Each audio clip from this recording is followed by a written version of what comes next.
औंजला जी का, हमारे अलग अलग फ्रंटल ऑर्गेनाइजेशन के प्रेसिडेंट्स का मैं धन्यवाद करती हूँ कि आप जैसे पत्रकारों के साथ सामने मुझे बोलने का अवसर मिला।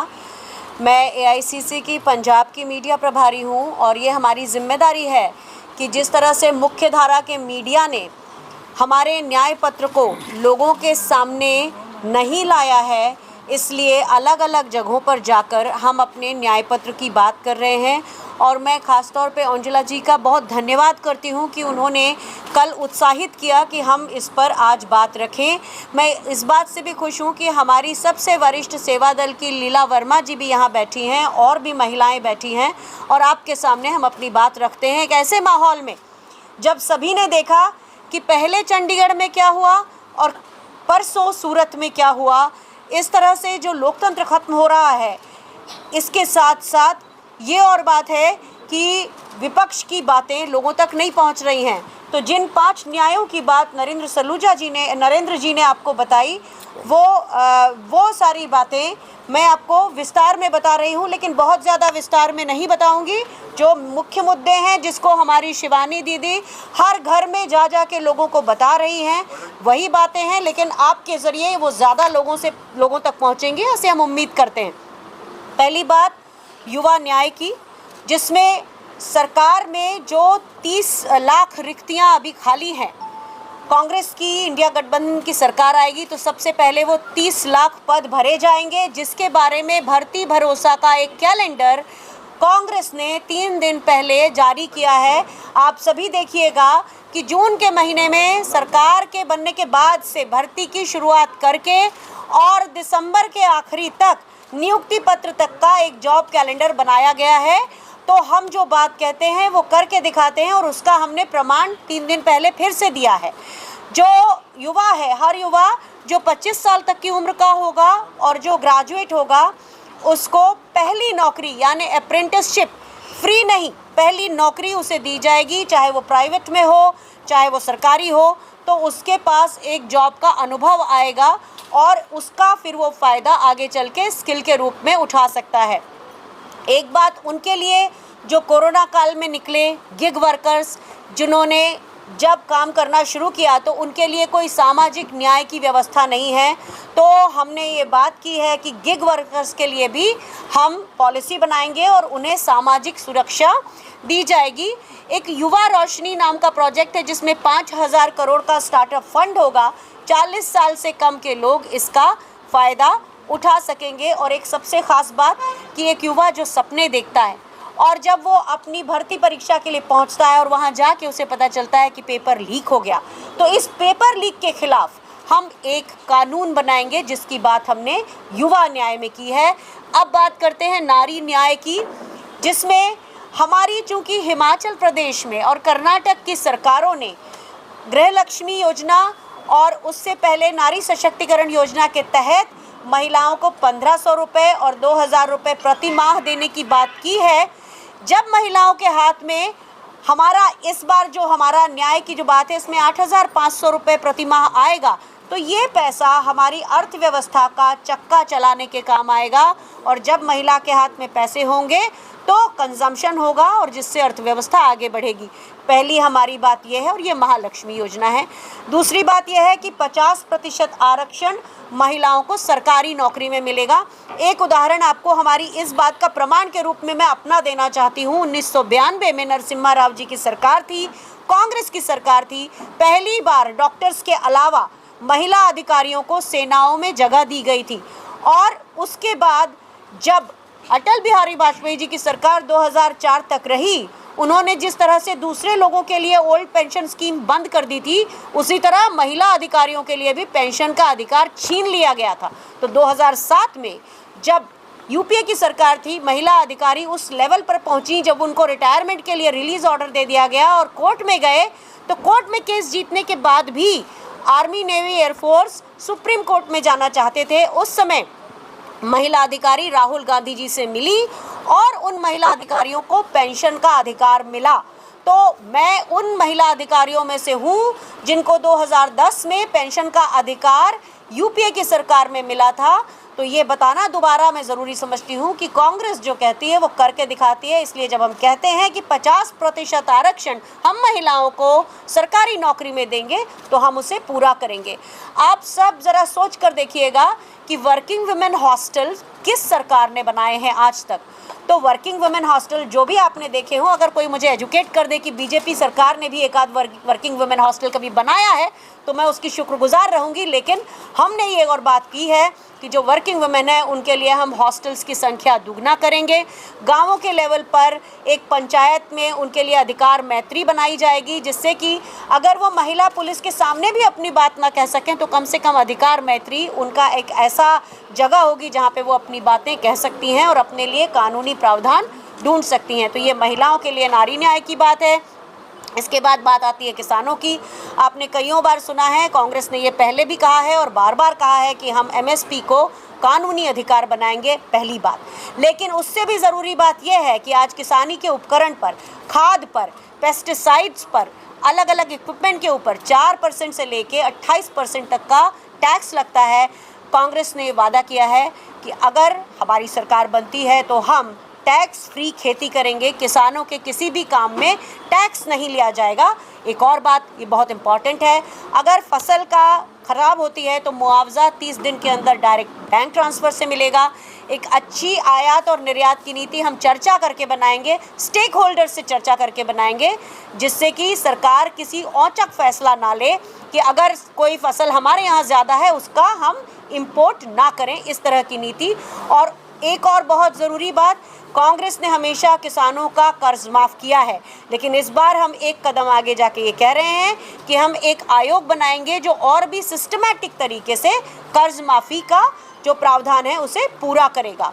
इसके अलावा श्रमिक न्याय, हमारे इंटक के भाई यहाँ पर हैं, मज़दूर को उसका सम्मान मिले, यानी कि एक मज़दूर को कम से कम 400 रुपये की दिहाड़ी मिले, ये एक बात। जैसा मैंने आपसे कहा गिग वर्कर को सामाजिक न्याय, तो जो हमने ये कहा है कि सभी लोगों को 25 लाख तक का एक बिना पैसे दिए बीमा, जो कि हमारा राजस्थान में बड़ी कारगर योजना थी, उससे हम सबको वो सबके तरफ दिया जाएगा और उसमें ये गिग वर्कर्स भी रहेंगे। शहरी जगहों पर भी मनरेगा जैसी स्कीम लागू की जाएगी, जिससे कम से कम 100 दिनों का रोज़गार सुनिश्चित हो सके। यहाँ पे मैं बताना चाहती हूँ कि जो 25 करोड़ मजदूर मनरेगा में रजिस्टर हुए थे, आज उसमें से केवल 14 करोड़ और 33 लाख रह गए हैं और उनको भी 100 दिन की मजदूरी सुनिश्चित नहीं हो रही है। तो ये बहुत गलत बात है, जिससे कि हमारे देश का मजदूर कम पैसों में काम करने पर विवश हो जाता है। तो ये हम बात करते हैं मजदूरों के लिए न्याय की, श्रम के न्याय की। और आखिरी और सबसे इम्पॉर्टेंट जिस हम न्याय की बात करते हैं उसे मेन स्ट्रीम मीडिया ने भी और बहुत से बीजेपी के लोगों ने भी लोगों के सामने गलत प्रचारित किया है। हमारा ये कहना है कि हम हिस्सेदारी न्याय देंगे, जितनी जिसकी जनसंख्या है उसको उतनी भागीदारी मिलेगी, लेकिन ऐसा करते हुए हम सवर्ण लोगों का भी ध्यान रखेंगे। हमारा जो ये न्याय पत्र है, इसका पेज नंबर 7 का तीसरा पॉइंट देखिएगा। हमने बात की है कि जो EWS के अंदर आने वाले सवर्ण लोग हैं, हम उनका भी 10% आरक्षण सुनिश्चित करेंगे और आरक्षण की जो सीमा 50% है उसे हम बढ़ाएंगे। इसकी बात की है। जहाँ ST सबसे ज़्यादा होंगे वहाँ हम पेसा एक्ट बनाएंगे। तो ये हमारे अलग अलग चीज़ें हैं जिनके बारे में कांग्रेस के न्याय पत्र में हैं। लेकिन मैं चूँकि फ़ौज से आती हूँ, आप लोगों को एक फ़ोटो भी दिखाऊंगी और कुछ बात बताना भी चाहूँगी। ये मेरा फ़ोटो है 2017 के अक्टूबर महीने का। मैंने समझा था कि प्रधानमंत्री नरेंद्र मोदी देश की सेनाओं को मजबूत करेंगे, देश को मजबूत करेंगे, लेकिन दुर्भाग्य ये रहा कि आप लोग भी ज़रा अंदर सोचिए। मैं जो आपसे कह रही हूँ कि कारगिल बीजेपी के समय में होता है, पुलवामा बीजेपी के समय में होता है, उसके बाद हम देखते हैं पठानकोट बीजेपी के समय में होता है, उरी बीजेपी के समय में होता है, 2002 का सांबा जहां एयरबेस पर, आर्मी बेस पर स्ट्राइक हुई थी, वो भी बीजेपी के समय में होता है। आप देखिए उसके बाद श्रीनगर एयरपोर्ट पर, एयरफोर्स पर ड्रोन का अटैक बीजेपी के समय में होता है और पुलवामा की तो जांच भी नहीं होती। आपको ये सब क्या बताता है? ये जितनी भी बातें हुई हैं, ये सेना के ठिकानों पर हमला, ये कांग्रेस की सरकारों में कभी किसी ने सुना है क्या? भारतीय जनता पार्टी एक झूठ कहती है कि हमने सेनाओं को मजबूत बनाया है। कांग्रेस की सरकारों ने 1800-1900 फाइटर एयरक्राफ्ट खरीदे, 1400-1500 उन्होंने ट्रांसपोर्ट और हेलीकॉप्टर्स मिला के खरीदे, मतलब लगभग 3000 जहाज खरीद के भारतीय वायुसेना को विश्व की चौथी सबसे बड़ी वायुसेना बनाया। लेकिन नरेंद्र मोदी जी ने केवल 36 राफेल खरीदे। मैं एक लॉजिस्टिक्स अधिकारी हूं, तो आपको ये बताना चाहती हूं, जो कि पब्लिक डोमेन में ऑलरेडी है, कि 2007 में राफेल की टेंडरिंग की गई थी। तो आप ही जानिए उस समय किसकी सरकार थी। नरेंद्र मोदी जी ने केवल सप्लाई ऑर्डर दिया 36 जहाज़ों का और पूरे लोगों को गलत बताया कि हमने सेना को मजबूत किया है। ये एक बात। दूसरी चीज़, सेनाओं में वरिष्ठता का क्रम टूट चुका है। अब जो सरकार की बात मानता है वही सेनाध्यक्ष बनता है। आपने सुना होगा 6 महीने पहले जनरल नरवाणे ने कहा था कि अग्निपथ जैसी स्कीम सेनाओं के ऊपर थोपी गई थी और उसमें भी उन्होंने विरोध किया था, लेकिन उनसे ही कहलवाया गया कि ये एक अच्छी स्कीम है। आपको याद दिला दूं कि हिटलर ने भी एक SS आर्मी बनाई थी, साल्टशुत्ज़ आर्मी, जिसमें केवल हिटलर के वफादार लोग होते थे। तो सेनाओं का फैब्रिक तोड़कर, कमज़ोर करके और लोगों को, युवाओं के साथ इस बात का धोखा करके कि सिर्फ 4 साल में उनको सर्विस दे के छोड़ दिया जाएगा 75% लोगों को, एक युवा के साथ ये धोखा है या नहीं है। इसीलिए कांग्रेस की सरकारों ने ये भी कहा है कि हम अगर सरकार में आएंगे तो अग्निपथ योजना को ख़त्म करके जैसे भर्ती पहले होती थी उस तरह से हम भर्ती करेंगे। एक ख़ास बात आप सबके सोचने के लिए कि आज युवाओं का पलायन हो रहा है। पिछले 8 साल में इतने सारे 8-10 लाख युवा बाहर देश छोड़कर चले गए। और मैंने तो आपके शहर में देखा है, बहुत से घरों में ताले लगे हुए हैं, बड़ी बड़ी कोठियाँ हैं, लेकिन वो लोग यहाँ नहीं रहते। क्यों नहीं रहते? क्यों हमारा देश सबके लिए लोकतंत्र नहीं है? जो विकसित देश हैं वहाँ पर हमारे लोग भी रहते हैं, पाकिस्तान के भी रहते हैं, अलग अलग प्रांतों के रहते हैं, लेकिन हमारे देश में ये जो सबके लिए रोज़गार की बात थी वो क्यों ख़त्म होती जा रही है, ये आप सबको सोचना है। आज चीन हमारे यहाँ 2000 किलोमीटर आकर बैठा है, तो प्रधानमंत्री जी ने आज तक फिर कहूँगी आज तक चीन के राष्ट्राध्यक्ष से इस मुद्दे पर बात नहीं की है। हमारी सेना जो कि सबसे शौर्यवान है उसने 19 बार बात की है, लेकिन हमारे देश के प्रधानमंत्री ने आज तक चीन के राष्ट्राध्यक्ष से बात नहीं की है।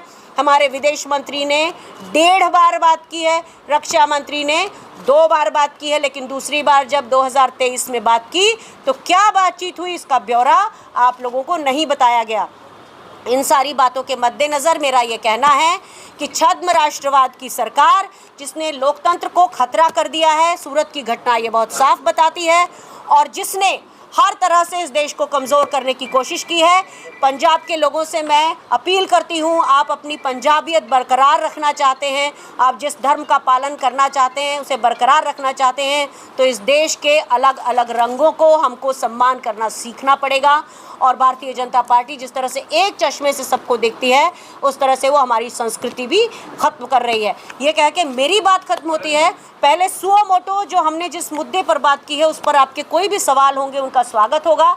अगर आप बहुत लोकल मुद्दे पूछेंगे तो मेरे पास बहुत वरिष्ठ लोग बैठे हैं, मैं उनसे उम्मीद करूँगी कि वो उसका जवाब देंगे, पर सबसे पहले मुद्दे पर हम बात करें। मोबाइल देने की बात की थी, मोबाइल नहीं मिला, मैं इंटरनेट जवाब यहाँ से मैं जवाब देना।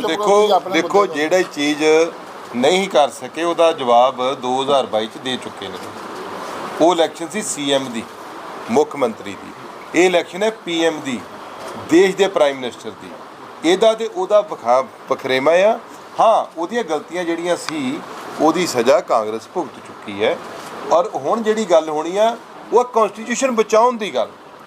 ਕਨਸਟੀਟਿਊਸ਼ਨ ਜਿਹੜਾ ਸਾਨੂੰ ਸਮਾਨਤਾ ਦਿੰਦਾ ਹੈ, ਜਿਹੜਾ ਸਾਨੂੰ ਬਰਾਬਰਤਾ ਦਾ ਅਧਿਕਾਰ ਦਿੰਦਾ ਆ, ਜਿਹੜਾ ਸਾਨੂੰ ਵਰਗੀਕਰਨ ਤੋਂ ਉੱਤੇ ਚੁੱਕਦਾ ਆ, ਜਿਹੜਾ ਧਰਮ ਨਿਰਪੇਖਤਾ ਸੁਣਾਉਂਦਾ ਆ, ਸੈਕੂਲਰਿਜ਼ਮ ਦੀ ਰੱਖਿਆ ਆ, ਇਹ ਉਹਨਾਂ ਤਾਕਤਾਂ ਨਾਲ ਲੜਾਈ ਹੈ ਇਸ ਵੇਲੇ ਦੇਸ਼ ਦੀ ਜਿਹੜੇ ਲੋਕ ਸੈਕੂਲਰਿਜ਼ਮ ਨੂੰ ਮੰਨਦੇ ਨੇ। ਔਰ ਦੇਸ਼ ਤਦ ਚੱਲ ਸਕਦਾ ਜੇ ਸਾਰੇ ਵਰਗਾਂ ਦੇ ਲੋਕ ਇਕੱਠੇ ਪਵਾਂਗੇ, ਜੇ ਧਰਮ ਇਕੱਠੇ ਬਹਿਣਗੇ। ਸੋ ਅੱਜ ਜਿਹੜਾ ਦੇਸ਼ ਦੇ ਹਾਲਾਤ ਨੇ, ਅੱਜ ਇੱਕ ਡਿਕਟੇਟਰਸ਼ਿਪ ਦੀ ਤਰ੍ਹਾਂ ਸਰਕਾਰਾਂ ਤੋੜੀਆਂ ਜਾ ਰਹੀਆਂ ਨੇ। ਇੱਕ ਲੋਕਤੰਤਰ ਦੁਆਰਾ ਚੁਣੀ ਸਰਕਾਰ, ਹਾਂ ਉਹ ਕੰਮ ਨਾ ਕਰੇ, ਲੋਕ ਉਹਨੂੰ ਲਾਂਭੇ ਕਰ ਦੇਣ, ਉਹ ਇੱਕ ਵੱਖਰੀ ਗੱਲ ਹੈ, ਪਰ ਇੱਕ ਕਿਹੜੀ ਸ਼ਕਤੀ ਹੈ ਜਿਹੜੀ ਉਹਨੂੰ ਸਰਕਾਰ ਨੂੰ ਭੰਗ ਕਰਦੀ ਹੈ, ਜਿਹੜੀ ਹਾਊਸ ਟ੍ਰੇਡਿੰਗ ਕਰਾਉਂਦੀ ਹੈ, ਜਿਹੜੀ ਉਹਨਾਂ ਦੇ ਉੱਤੇ ED ਦਾ ਦੁਰਪਯੋਗ ਕਰਦੀ ਆ।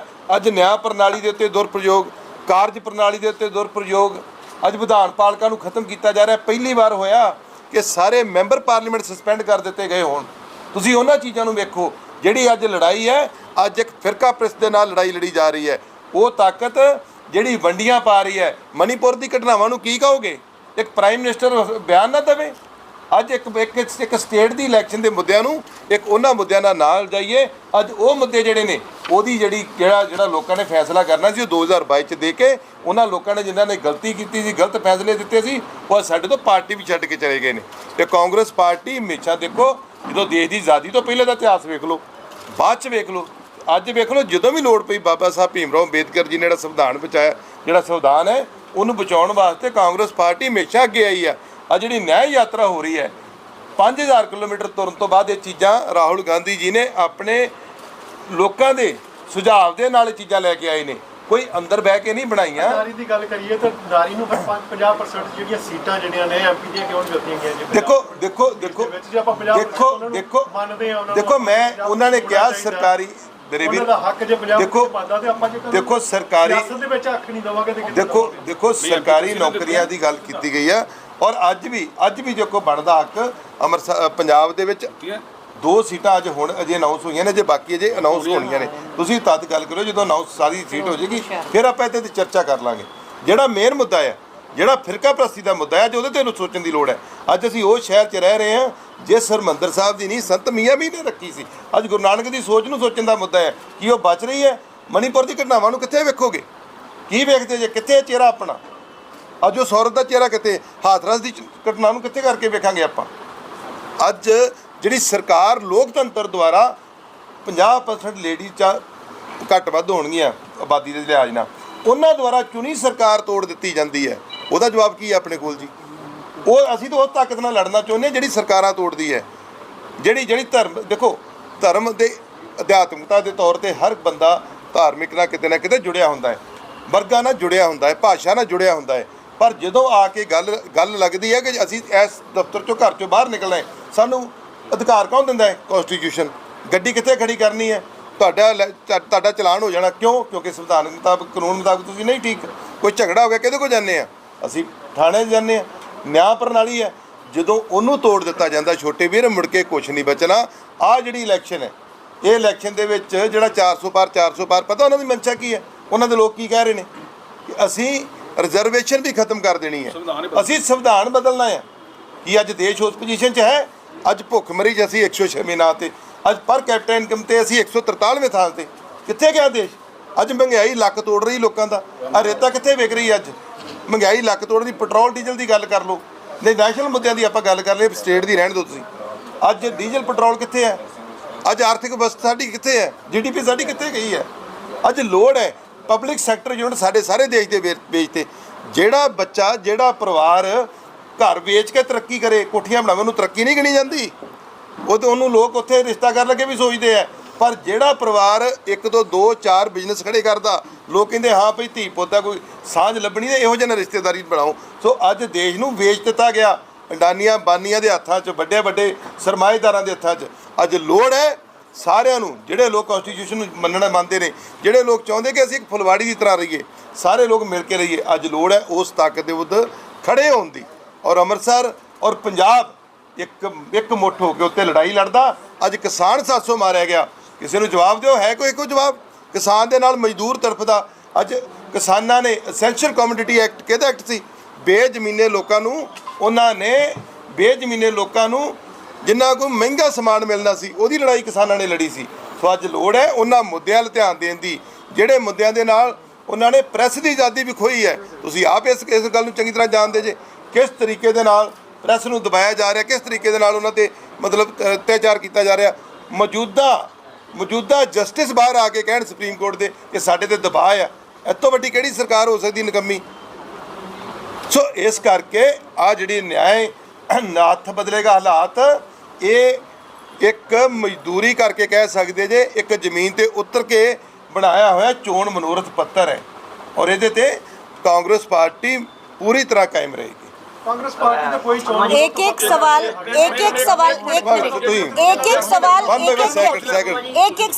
जी भाजपा का ये आरोप है जो इस बार का जो किसान आंदोलन है वो पॉलिटिकल मोटिवेटेड, देखिए, भारतीय जनता पार्टी ने तो किसानों से चर्चा करके कानून लाए भी नहीं थे।